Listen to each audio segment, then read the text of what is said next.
Айтмакчы, кимден жана каяктан карызга көп акча алса болоорун сен билбейсиңби? Алсак эмнеге? Биз машина сатып алалы дегенбиз. Ну, насколько я знаю... Менин билишимче тааныштардан алса болот го.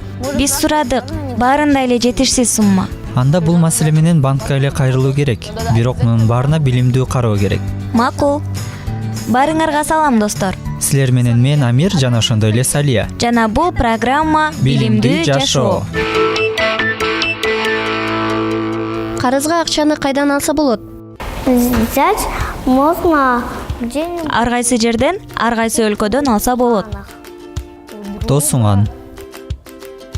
Мисалга, апа, мага акча берчи. Кадимкидей эле жумуштан.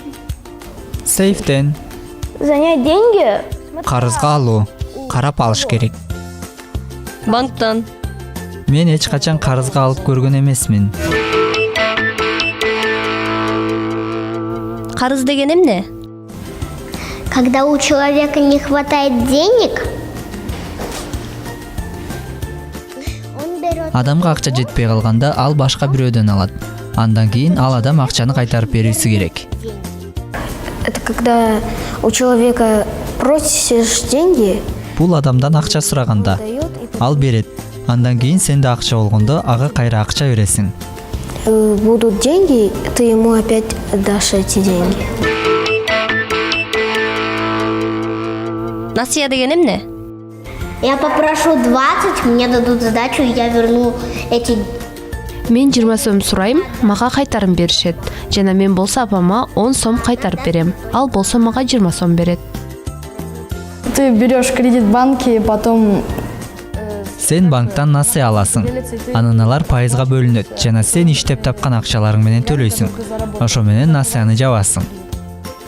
Кредит это когда... Насыя бул банктан акча алып, анан аны төлөгөнүң. И потом их доплачивают. Это когда... Бул банктан акчаны карызга алганда айтат. В долг. Ну, когда... Бул ушундай карточка. И такая карточка. Кредит это, например... Насыя бул, мисалы сага акча жетпей калса, банктан насыя аласың, анан аны төлөйсүң. Берешь деньги. Банктан акча аласың, анан бир убакыттан кийин аны кайра кайтарып бересиң. Когда берешь как бы... Банктан карызга алып, анан аны кайра пайызы менен бересиң. Потом ты отдаешь эти деньги с процентами. Это, например... Бул мисал үчүн сен үй сатып алдың, сага акча жетпей калды. Сен карызга алып, анан кийин берсең болот. Потом отдать деньги.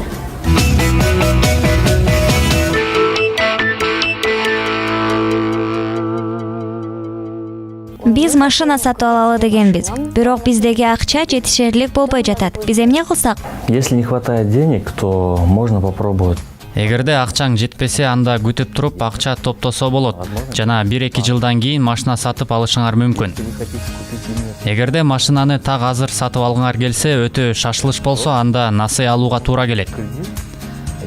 Насыя алуудан мурда силер канча акча жетпей турганын эсептеп алышыңар керек. Канчалык пайыздык чен алдында насыя алгыңар келет.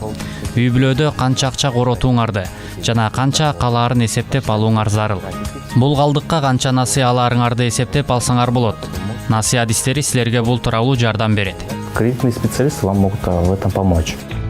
Ошондой эле насыя берүү боюнча бир нече каржы мекемелеринин шарттарын изилдеп алышыңар керек. Бул туура тандоо кылууга мүмкүндүк берет. Азыркы учурда коммерциялык банктар насыяны түрдүү варианттарын сунуштайт. Бул насыялар турак жай, жер, ар түрдүү колдонуучу буюмдарды сатып алууга, бизнести өнүктүрүүгө берилет.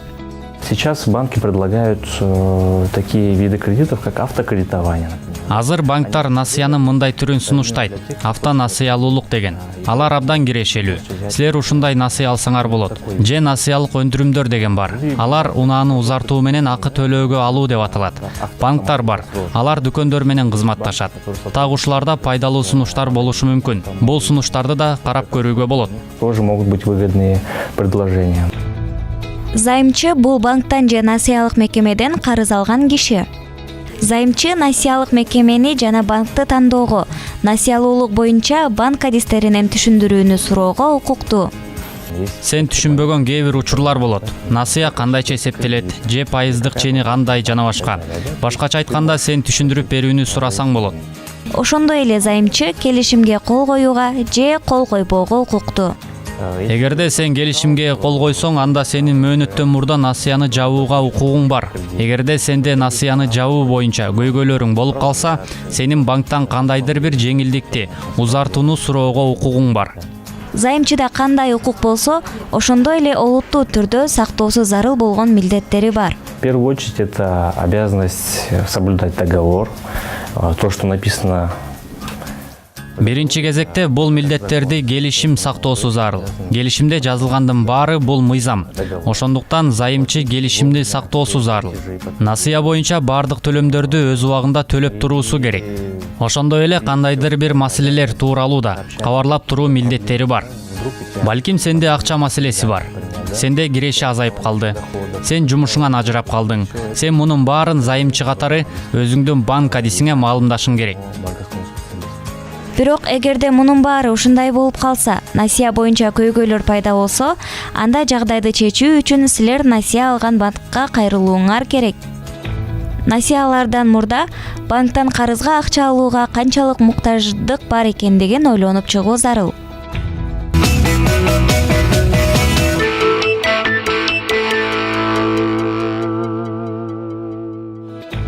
Насыя бул банктан убактылуу алууга мүмкүн болгон акчанын аныкталган суммасы. Бирок акчаны кайрып жатып, банкка үстүнө пайыз кошуу менен берүү керек. Привет, друзья! Салам достор. Биз бүгүн насыя эмне экендигин билүү үчүн коммерциялык банкка келдик. Баштадык.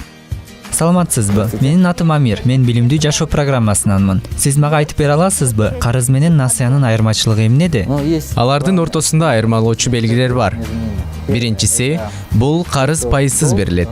Насыя өз кезегинде аныкталган пайыз астында берилет. Мисал үчүн, силер досуңардан шайтан араба алдыңар.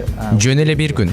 Шайтан арабаны тебүүгө, анан аны бир күндөн кийин кайра берсеңер, төлөмсүз жана кандайдыр бир пайызсыз. Насыянын учурунда болсо, эгерде силер досуңардан бир күнгө бир нече момпосуй алсаңар, анда бир күндөн кийин ыраазычылык катарында бир момпосуйга көбүрөөк берсеңер болот. Бул момпосуй насыя үчүн төлөнгөн пайыз болуп саналат. Насыя менен карыздын ортосундагы дагы бир айырмачылык бул насыяларды адистештирилген мекемелер берет. Карызды болсо ар кайсы адам бере алат. Насыянын буюму сөзсүз түрдө бул акча. Өз кезегинде карыздын буюму акча, буюмдар да, кийим-кечилер да боло алат. Насыялар багытталган болот. Мисалы, турак жай, унаа сатып алууга жана багытталган эмес. Займчынын өздүк муктаждыгына банк акча бергенде. Өзүнүн кардарларына насыя акча берүү үчүн банктар акча салуучулардын каражаттарын тартышат же башка банктардан насыя алышат. Насыя аныкталган шарттар менен гана берилет. Ошондуктан насыялык мекеме менен келишим түзөөрдөн мурда көңүл буруп окуп алуу керек. Адам акча алып, анан карызды жабууга мүмкүнчүлүгү болбой калуу тобокели бар. Мындай жагдайдан сактануу үчүн насыялык мекеме кепилдик коюуну сунуштайт. Кепилдик катары батир, унаа, үй жана башкалар коюлушу мүмкүн. Жана насыяны төлөй албаган учурда банктын силердин насыяңардын суммасынын ордун толтуруу үчүн банк кепилдикти сатып жиберүү укугуна ээ болот. Все, спасибо. Чоң рахмат сизге. Жакшы калыңыз. Жакшы баргыла.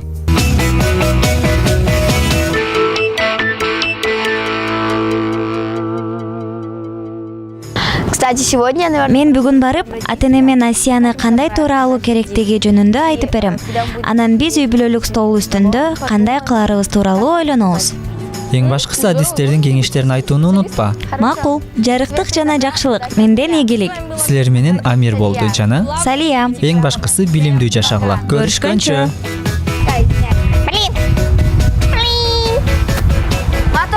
были тебя отсылки. Мы семьей хотим. Я не могу.